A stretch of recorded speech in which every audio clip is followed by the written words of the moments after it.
On this Wednesday night, a procession turns deadly in Iran.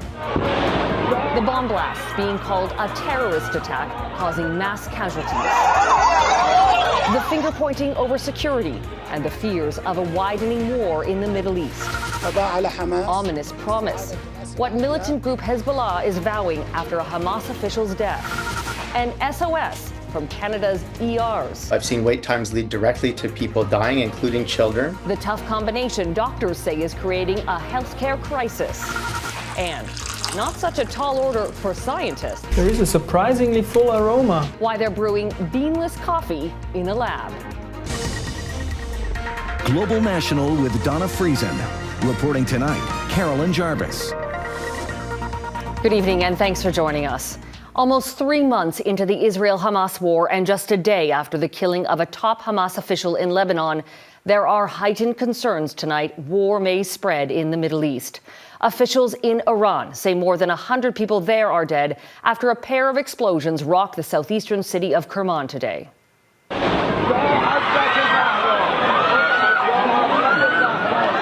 The panicked response to one of the blasts was captured by Iranian state media, which was covering a commemoration for Qassem Soleimani, Iran's former top general who was killed by a U.S. drone strike in 2020. Thousands are said to have been attending the event. No one has claimed responsibility for the attack, which appears to be the deadliest to target Iran since the Islamic Revolution of 1979. Neetu Garcha has tonight's top story and a warning. Some of the images in this report are disturbing. Frantic scenes in the city of Kerman with scores of people wounded and more than 100 killed.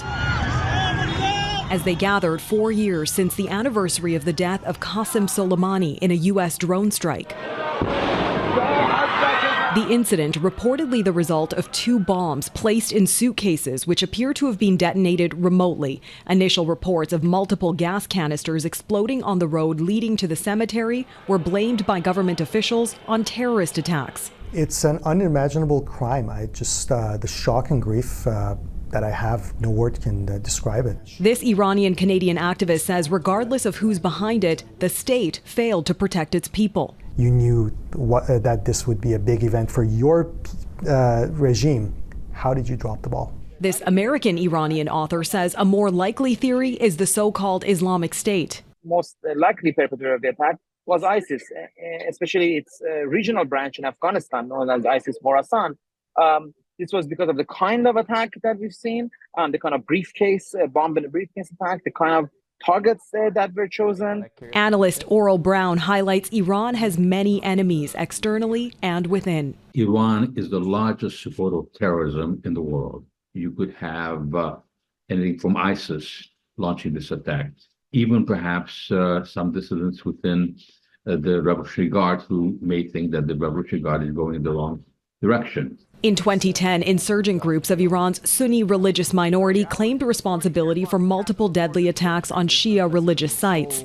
Around the same time, several Iranian nuclear scientists were killed in targeted explosions, which Iran blamed on Israel and the U.S. But some believe the regime may have staged false flag attacks. The regime is that they think of anyone as sacrificial lamb, and they don't mind sacrificing their own people.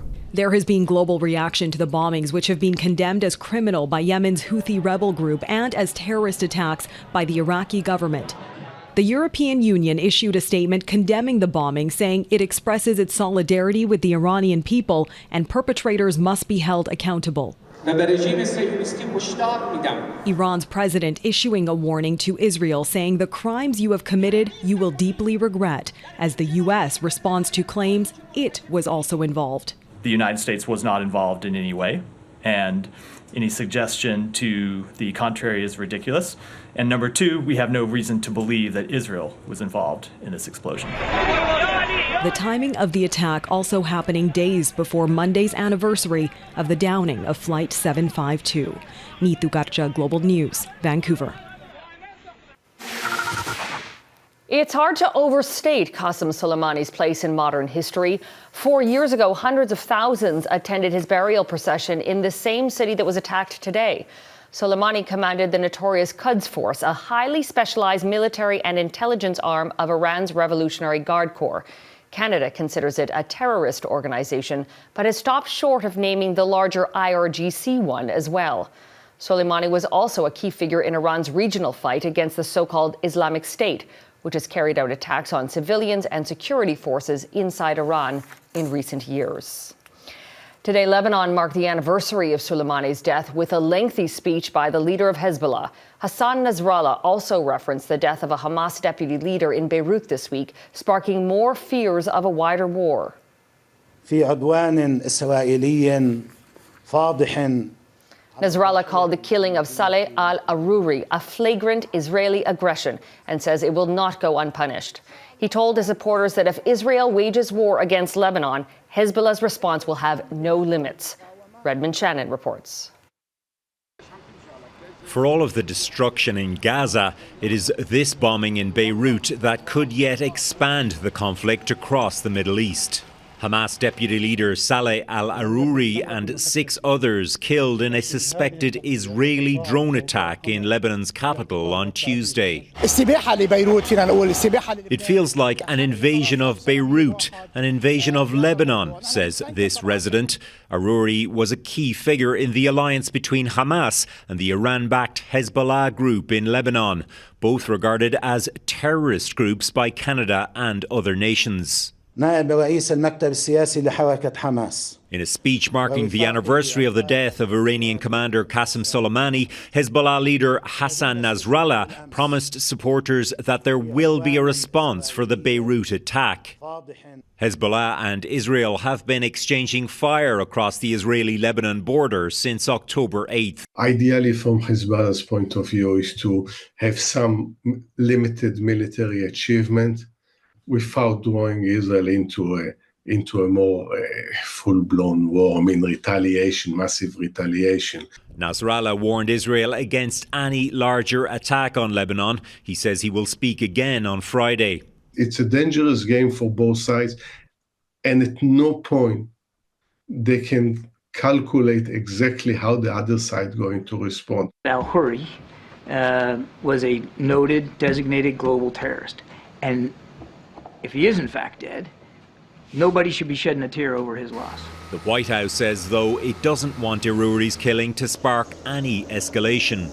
Neither does this Israeli man whose father was taken by Hamas, fearing what it could mean for hostage negotiations. Of course, this will not help. It's only do the opposite. But some of those suffering the most in this war have a different take. This displaced resident of Gaza says that while Arouri is gone, 1 million others will take on his cause. Redmond Shannon, Global News, London. The violence and destruction in Gaza did not let up today. Rescue crews sifted through piles of debris following several Israeli airstrikes. A water collection station at the Jabalia refugee camp was among the targets. Several people were injured in the attack, coming just a day after the UN reported a 5-day-old baby was killed in a strike on a hospital it says was clearly marked as a Red Crescent building. Months of Israeli bombardment have Palestinians living in Gaza struggling to survive. Nearly 2 million people are displaced. Some of them will be accepted to come to Canada. But as Mackenzie Gray reports, that number is capped and may not meet the need. This is him and his 2-year-old daughter. All the way in Ottawa, Maha Buhesi still feels pain and loss. My father's brother, his son, so my cousin, and my cousin's daughter, which are 3 generations of the same family, all were killed by an Israeli airstrike. But she's hoping a new program announced by the federal government will spare some of her over 200 family members stuck in Gaza the same fate. It comes down to a point where I just want them to be able to have their basic necessities, and if it takes bringing them here to give them that, it would mean the world. I've signaled over the last few weeks. Announced in late December, family members of Canadians and permanent residents will be able to apply for a study or work permit, which would allow them to stay in Canada for up to 3 years. But the program will only allow 1,000 entrants from Gaza, a number that will likely be quickly filled. Most of the folks that are going to try to apply for this program are not going to be able to come in, because just me with the small group of lawyers that I know, we already know more than 1,000 people that want to apply for this program. Similar immigration restrictions were not an issue for Ukrainians fleeing war, with over 900,000 applications approved to grant temporary travel documents to come to Canada. And the federal government has surpassed their original goal by helping settle over 45,000 refugees from Afghanistan. I don't think there should be a cap. Just yesterday morning, I received another email from a family who's stuck in Gaza who is urgently looking to get out. Global Affairs Canada says there are 150 Canadians in Gaza in a similar position, but have warned that it's up to both Israel and Egypt to determine who can leave the territory. Little comfort for Buhezi. If I could, I would bring everybody here, but unfortunately that's definitely not realistic. We reached out to Immigration Minister Mark Miller's office for an interview, but Carolyn, he was not available. Mackenzie Gray in Ottawa, thanks. Emergency rooms across the country are being stretched to their limits. 3 hospitals in Quebec were operating at more than 200% capacity today. Cases of respiratory virus have been rising for months, leading to an increase in ER visits. Staffing and bed shortages are also a problem. Heather Yorks-West reports on what some doctors are calling a crisis in Canada's emergency departments. Can you come in? He's feeling much better today, but over the Christmas break, William Sanderson was so sick he had to visit an emergency department. It was 8 hours in the waiting room and then pretty much 4 hours in the hospital room itself. Sanderson says the Edmonton area hospital was packed with patients. Across the country in New Brunswick, a similar scene. Waiting room was packed. There was people everywhere, all the way down the hall. A shortage of healthcare workers and a surge in respiratory virus cases are once again bringing the front lines of Canada's health system to its knees. Every person who waits in one way or another is suffering. I've seen wait times lead directly to people dying, including children. I have seen wait times leading to people lying with fractures for days on end. Most cities post ED wait times online. On Wednesday morning, major hospitals in Vancouver and Toronto were listing wait times of over 8 and nearly 7 hours. Calgary and Edmonton's largest hospitals listed between 4 and 6 hours. In Quebec, where emergency departments are tracked by capacity, 17 of the 20 emergency departments in the Montreal area were more than 100% full, 3 of those over 200%. 4 years after the start of the pandemic, healthcare workers are still walking away faster than they can be replaced, leaving hospitals understaffed and vulnerable to a surge in patients seen every year because of the flu. That's why it's so urgent and why we're calling on all of the governments across the country to work really hard to increase class sizes, to promote team-based care so that we can share a lot of the work. In the short term, doctors say patients can help too by getting vaccinated and using emergency departments only when required. Hospitals are expected to remain very busy for several months to come. Heather Yorks-West, Global News, Calgary. In Britain, patients are facing major cancellations after thousands of new doctors walked off the job. Many took to picket lines outside hospitals across the UK. The 6-day strike over wages for junior doctors is set to become the longest in the history of the state-funded National Health Service. The NHS says nearly all patient care will be affected, with almost half of the medical workforce on strike. Crews in Japan are struggling after this week's powerful earthquakes. Coming up, what's making the race to rescue people even tougher? Plus, what happened moments before this fiery and deadly collision at a Tokyo airport? And accelerating to first place, the company surpassing Tesla in electric vehicle sales.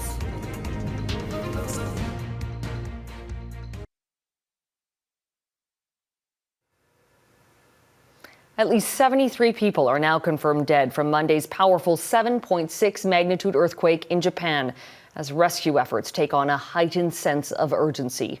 More than 30,000 people are in evacuation centers with limited access to electricity and water. Aftershocks continue to rock the area, with some of the hardest hit regions under heavy rain, making rescue efforts even more challenging. We're learning more about yesterday's fiery collision between a passenger plane and a Coast Guard aircraft at Tokyo's Haneda Airport. According to control tower transcripts, the Japan Airlines flight received permission to land, while the Coast Guard plane was told to taxi to a holding point near the runway and was not cleared for takeoff. 5 out of 6 people aboard the Coast Guard plane were killed, while its pilot was seriously injured. All 379 people aboard the passenger plane survived. The Japan Transport Safety Board and Tokyo police are investigating. Ukraine and Russia swapped hundreds of prisoners of war in what's believed to be the largest single release since the start of Russia's full-scale war in 2022. Ukrainian President Volodymyr Zelensky says 230 prisoners were returned from Russia, including soldiers and civilians. In exchange, 248 prisoners were released by Ukraine. Russia says it was a complex and difficult deal mediated by the United Arab Emirates. It is the first prisoner swap in nearly 5 months. The electric vehicle market has become a two-car race at the top, with Tesla outpaced by Chinese company BYD. BYD, which stands for Build Your Dream, sold a record 526,000 battery-only vehicles in the final quarter of 2023. Tesla delivered over 484,000 vehicles, a record for the company, but falling short of its competitor. BYD's more affordable vehicles helped it attract a wider group of consumers. Its cars are not yet available in North America. I'm Heidi Petracek. Coming up on Global National, what if your next cup of coffee wasn't brewed from beans but created in a lab? The science behind cultured coffee tonight.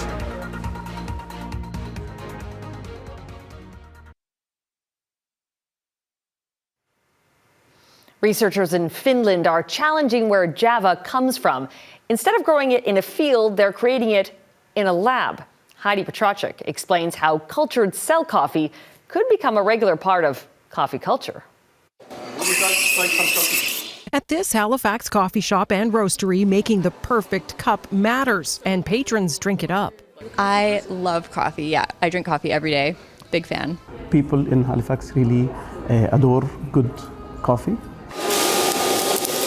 Here, flavor is everything. From choosing the beans, from roasting, from extracting the espresso. We have to try to transfer all flavors and tastes inside the cup. But Finnish researchers have shown there's a way to brew without the beans. We are taking the cells as such and we grow them in a kind of an artificial surroundings. Using coffee plant cells to grow this biomass in a lab.